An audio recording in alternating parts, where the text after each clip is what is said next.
one thing that I really did appreciate that I'd never seen happen before at a youth camp was the invitation. Because when he had asked, do you want to get saved? He didn't leave them a moment of second guessing.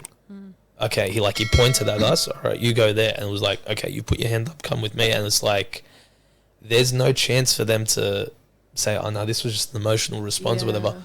Come and actually have a conversation about it. It moved so fast. I'd never seen anything like it. Yeah. Because before I knew it, 5-6 leaders had gotten up and taken. There was like no leaders left. Yeah, it was insane. We were all gone.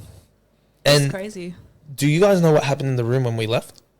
Herman pretty much mentioned, he just said everyone was crying, and he said that the people in the room, and we were all obviously out of there, but the people in the room were on their knees crying, praying for the souls of the teens that were being spoken to. I got goosebumps. It was. Gemma's going to start crying. I was at the last one to leave that room. So Yeah. I was there for the beginning of that, and I was honestly I just stood in the back, honestly, in awe. Like, I don't think I could really comprehend what was happening in the moment and just how greatly God was working in that moment. It was honestly just so insane to be a part of. Yeah.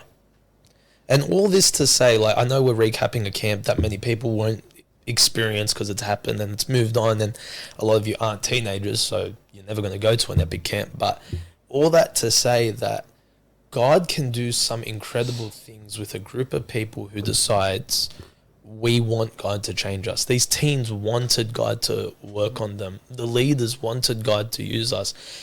And I think you told the difference between a good camp and a great camp through what God does through the leaders. And we're obviously saying this from the leaders' perspective, but God changed all of our hearts and all of our minds in a way that I don't think the team was expecting.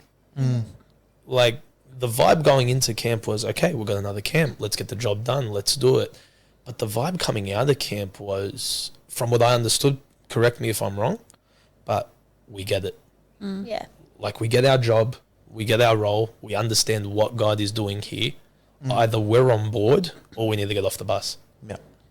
I think the best thing I did was just move out of the way.